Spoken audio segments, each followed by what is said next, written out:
It's time. I finished reading Den of Vipers.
So it's Tuesday morning. I was on live stream reading sprints last night with Claire from Claire's Creative Corner. We both started reading Den of Vipers. As you can see, I am 134 pages in, which Goodreads tells me is 20%. This is an interesting book. I don't know how to describe it. Having read five Zodiac Academy books basically in a row this month and then going on to this, it's hard to ignore the similarities for the fact that the main character's name is Roxy and her antagonists are four men that call them, that have a group nickname. So they're the Vipers, and obviously in Zodiac Academy they're the Airs.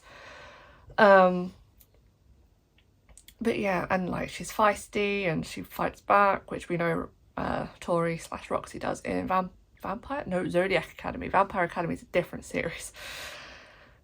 Yeah, it's quite, I was going to say it's stereotypical, but it's she's 5'4", weighs nothing, but somehow is curvy and can fight four guys off with a baseball bat.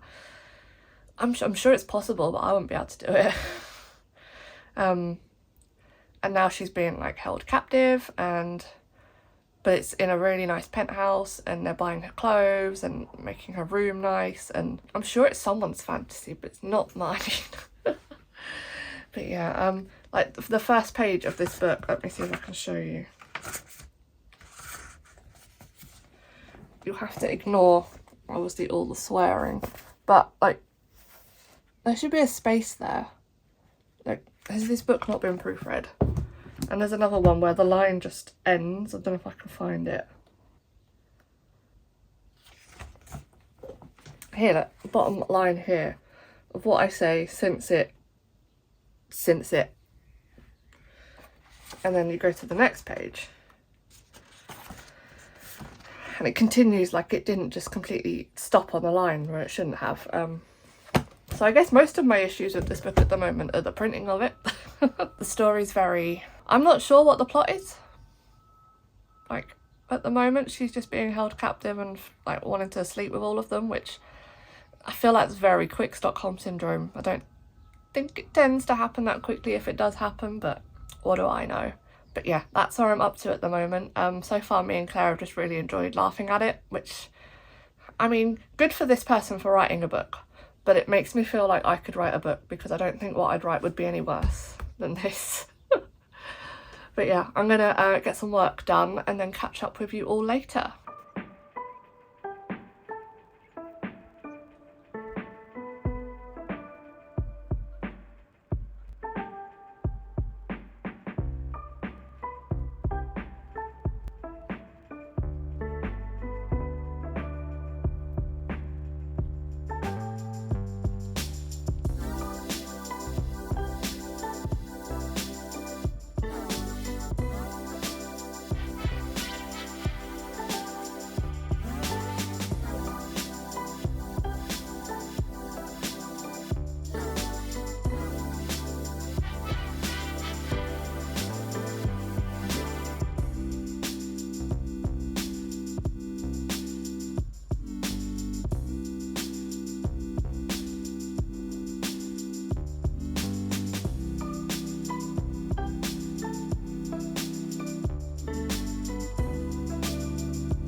I have come prepared. I have pizza. And I have alcohol.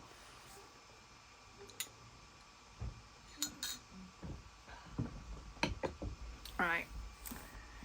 let's get into this book.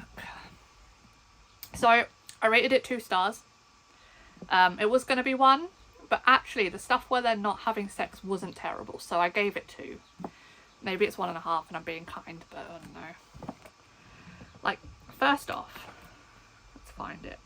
So like, on most of the pages at the beginning of each chapter, of course I now can't find one, but like, look. Like, that line just ends. Little bird, and technically it should be there, so there's like so many formatting errors in this book that I don't know how it got published. Like, did it not get proofread? But oh well. So this book follows our main character Roxy, who is a petite but curvy 20-something-year-old woman that owns a bar in a rough side of what I think they're basing it on New York, but they don't actually ever call it that. I think there's mentions to Chinatown, which I guess could be anywhere, so it might even be London, because the author, I found out, is British, which makes a bit of sense because she uses the word knickers a lot, which is more of a British term than an American term. You'd call it underwear. And the word ain't is in this book a lot, and I don't know, it pulled me out of the book a little bit every time the character said ain't, but you know, that's probably just personal preference as well. So we follow Roxy, who gets kidnapped by the VIPERS, who are Ryder, Kenzo, Diesel and Garrett, 4 guys who have had crappy childhoods and have come together as a found family sort of thing, but they're essentially the mob. They go around doing terrible things. They've got a rivalry going with the Triads, who I'm going to assume are Asian, just based on what I know about Triads, which isn't a lot. Mostly it comes from the Rush Hour movies. But yeah, so they are in a rivalry with the Triad that they're trying to fix peacefully, but obviously that doesn't go well. So the VIPERS end up kidnapping Roxy after her dad sells her to them because he owes them money and can't pay up. Bear in mind that actually Roxy and her dad haven't spoken for like probably about 10 years at this point, but he still thinks that he can just sell his daughter to them. And what's worse is they accept that as a payment and take her. But like, if you're trying to make the dad pay, why would you go and potentially kill the daughter that he's had nothing to do with for 10 years and doesn't even like that much? You find out that he abused her a lot as a child, and that's why she ran away as quickly as she could. But yeah, she gets kidnapped by these 4 guys, taken to their penthouse apartment, because, you know, it's glamorous being kidnapped by 4 men, and spends maybe 2 days trying to fight them and get out, and then the rest of it is sleeping with them, kissing them, doing other sexual stuff with them, all that jazz. I can't believe I'm reviewing this book. So the first guy she ends up sleeping with is Kenzo, and he is the actual younger brother of Ryder.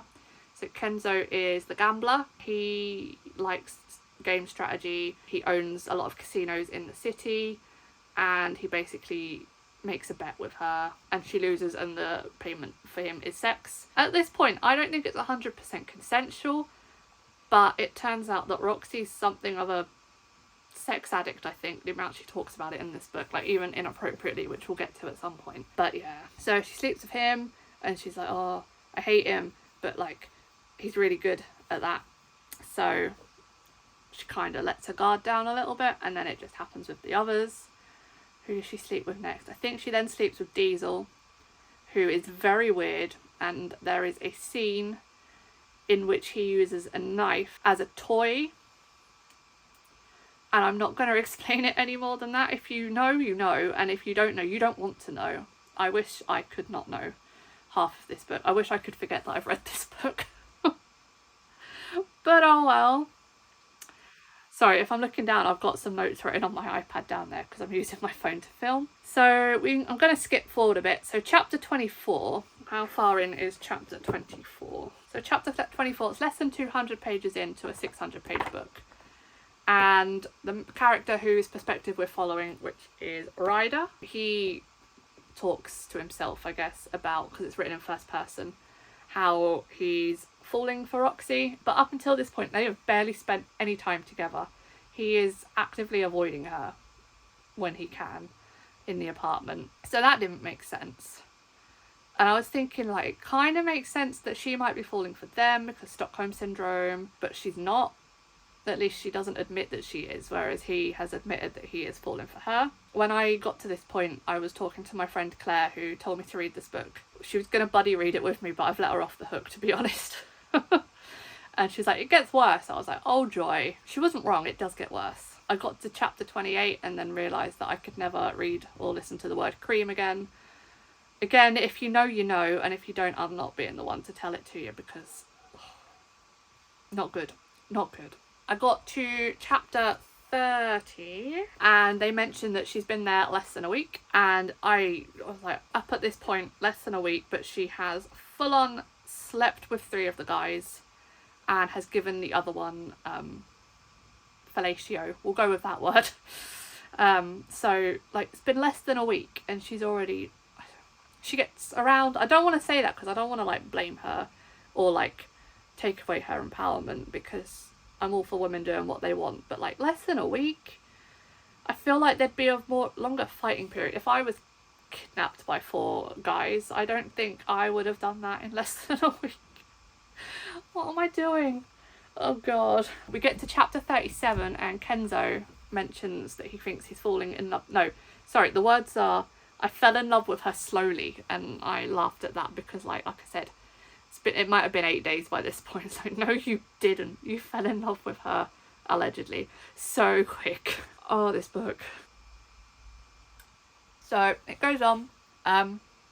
Eventually she sleeps with the 4th one, and they kind of, I was going to say they accept her, but I think she more accepts the role she then has in that unit. I'm not going to call it a family. It's not a family. It's very dysfunctional. They agree, the boys agree that actually if they do love her, they should let her go, and she needs to make the decision to stay with them, which, I mean, I guess I liked, but at the same point, is that really in terms of their character when they're these ruthless guys that, you know, kill people? One of them just does it for fun, get away with it, you know, own loads of businesses in the city, all that jazz. Would they just let her go? She goes to go, but then decides, oh no, I can't leave them, they're my boys. I'm like, they kidnapped you.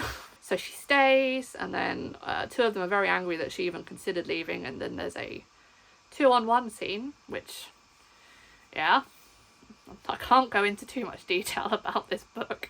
So things go on. She kind of, like I said, she finds her place. She chooses to stay. Ryder lets her be in charge of some bars that are opening up, because before they kidnapped her, she owned a bar, or ran a bar. It was given to her by the actual father figure in her life, who apparently is the only guy they don't hate because he knew her, but that might be because he's already dead, so they don't have to hate, they don't have to be jealous.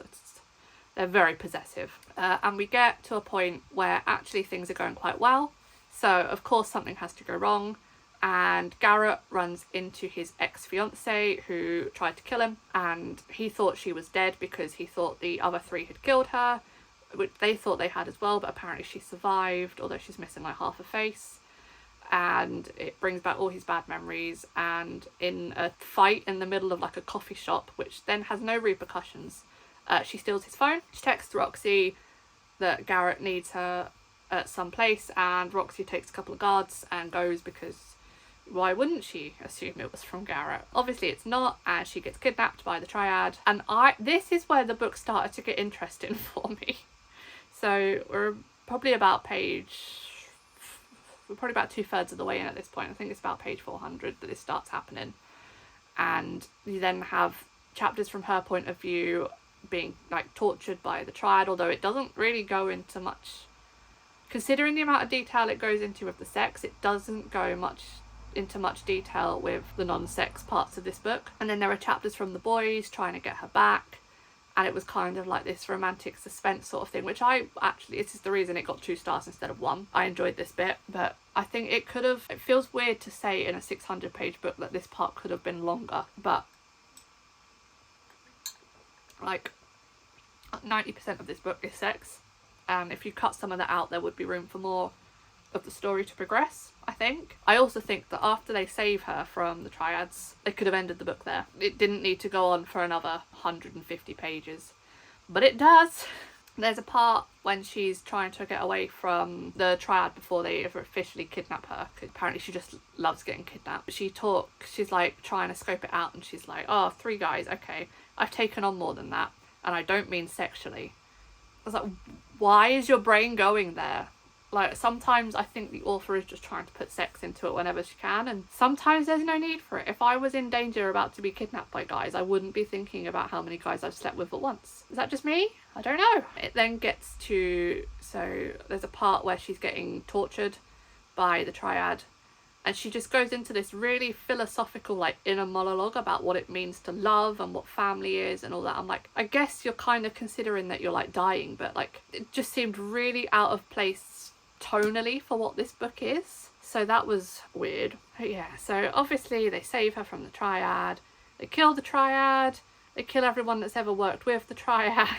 I'm trying to think what happens in the last like 150 pages of this book after she gets saved, and I'm coming up mostly blank. They kill her dad, or she kills her dad. What else? They mention the Russians, which are another like mafia in town, but not in town. They've got like the town next door or the city next door, and they've got kind of a truce that they're not going to attack each other after the triads try to come in. And then it ends with an epilogue 6 months later, of course, where they get fake married because, you know, you can't have 4 husbands.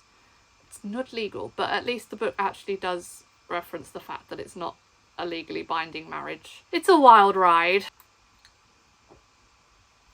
So let's think, what did I like? Is it bad that I liked the bit where she got kidnapped by the triad? Like, that was my favourite part of the book. That was the bit I actually, like, I could read through quite quickly. Everything else I kind of felt was a bit of a slug to read through, because it was like, you know how in certain books you might skim through the smutty scenes because you've read the first one and the rest are a bit The first one's always the best one, except not in this book, none of them are good. But yeah, you know how you like skim through it. There's just, if I was to skim through all the sex in this book, I don't think I'd have read anything. So yeah, I enjoyed the parts that were kind of about her fighting for herself. So she wasn't actually with the guys. Actually, I enjoyed the banter that they had when it wasn't sex. Like, they were just hanging out or having breakfast or something like that. That was good. But it's always in the back of your mind as to how their relationship began, and it's just a bit ugh, like red flags all around. This book is full of triggers, so if you are triggered by anything, I'd suggest you have a look at the list if you did want to maybe pick this up.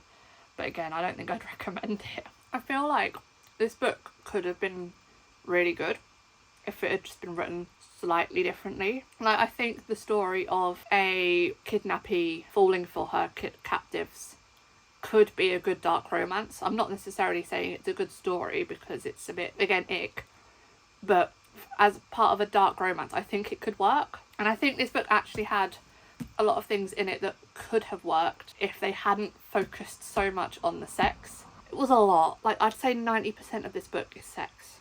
And I have nothing against smutty books, but that was just too much. I wanted there to be more of a story. I'm thinking of like other dark romances, like the Mindfuck series is a dark romance because she's the serial killer. Spoiler alert, but not really. And yeah, there's loads of smut in it, but there is also the story of her getting revenge, and there's part of it where she's actually getting targeted by another serial killer, and yeah, it's like, it's got the balance right there. This book did not have the balance right at all. So with all that being said, I am going to go and watch Gav's review of this because I've heard it's hilarious, and I told myself I wasn't going to watch it until I'd filmed mine because I didn't want to be influenced. If you liked this video, please drop a like down below and comment. If you made it this far, maybe put a snake emoji in the comments. If you haven't subscribed, please subscribe. It would be really nice if you could subscribe. I'm rambling now because I'm running out of things to say. But that's it for this video, and I will see you in the next one. Bye!